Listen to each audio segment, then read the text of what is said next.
Os Estados Unidos e Israel informaram que a guerra contra o Irã entrou numa nova fase. As forças israelenses declararam que a campanha militar deixou a etapa de ataque surpresa e passa agora para uma expansão das operações contra o regime iraniano e suas capacidades militares. O secretário de Defesa dos Estados Unidos, Pete Hegseth, também indicou que o poder de fogo contra o Irã deve aumentar. Os bombardeios continuam pelo 7º dia de conflito. Israel também ampliou as ações militares no Líbano e atingiu áreas de Beirute ligadas ao Hezbollah, grupo terrorista apoiado pelo Irã. Em Teherã, ataques aéreos atingiram regiões que concentram estruturas e órgãos estratégicos do governo iraniano. O chanceler iraniano afirmou que o país diz estar preparado para a chegada de militares em seu território. O presidente americano, Donald Trump, também declarou que o possível acordo com o Irã passaria pela rendição incondicional do regime e pela definição de uma nova liderança para o país. E mais uma notícia internacional, antes de passar para a Ana rapidamente. Trump afirmou em entrevista à CNN que Cuba vai cair muito em breve.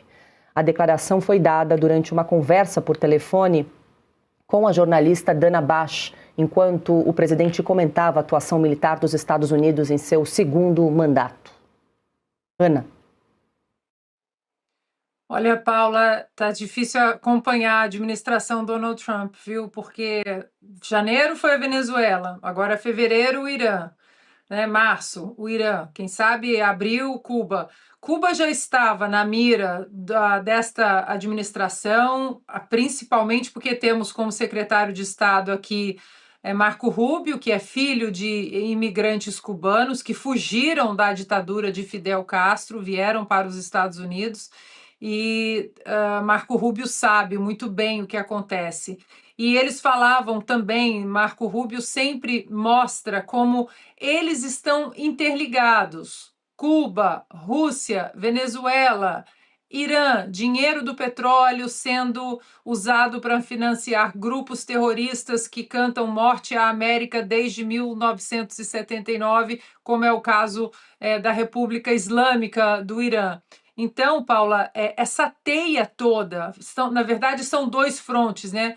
Um que vai para o narcoterrorismo e o outro também para o terrorismo em si, financiado pelo dinheiro do petróleo. Então, tudo isso é uma teia, Paula, nesse tabuleiro geopolítico que acaba se conectando de alguma forma.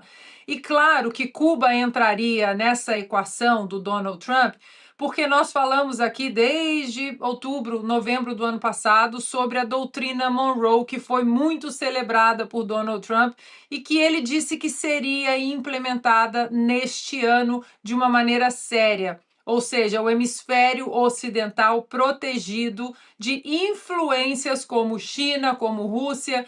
A gente sabe, por exemplo, também que a própria segurança de Nicolás Maduro era toda composta por russos e cubanos, principalmente.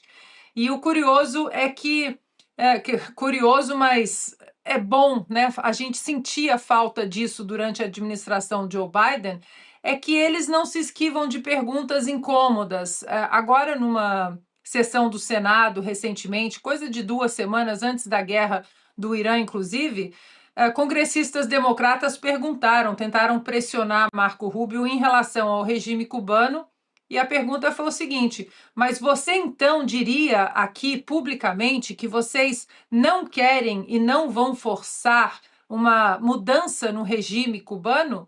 E o Marco Rubio, em uma frase, disse: não, nós queremos a mudança do regime cubano e nós vamos trabalhar para isso.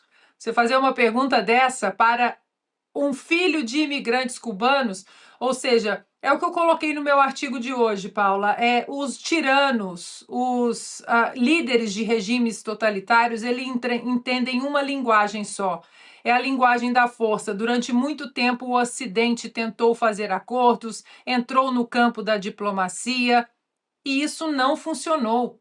Já foi exposto que essa veia de uma falsa democracia, de um falso multilateralismo, de um falso convite para sentar à mesa de negociações, isso não funciona mais para o Ocidente.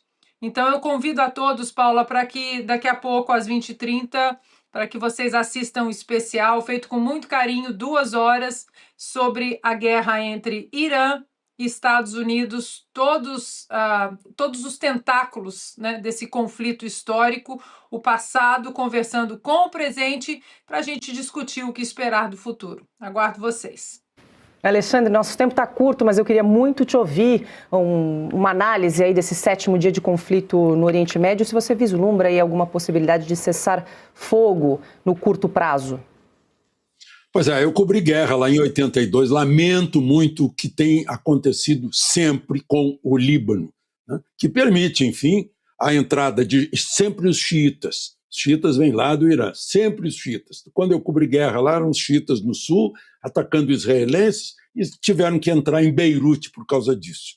E embora com mísseis cirúrgicos, a explosão acaba atingindo a vizinhança. Eu conheço muita gente que foi atingida lá no Líbano.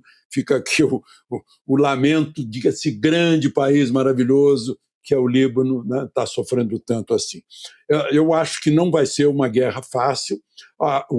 Se partir para a terra, né, não mais do ar para a terra, mas terra-terra é complicado. A topografia do Irã é muito difícil, eu diria, isso tem tornado o pessoal do Irã inexpugnável durante séculos e séculos, né? O meu xará conseguiu, os romanos conseguiram, mas o meu xará da Macedônia. Mas, enfim.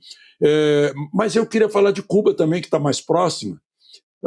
Quando a Ana falou em talvez abrir Cuba, eu disse assim, será que já não vai ser em março mesmo? Porque estão desesperados, né? Sem combustíveis, pena que o povo cubano sofre, né? E lá em Cuba, quem tem 70 anos de idade, de 70 para baixo, não sabe o que é liberdade, né?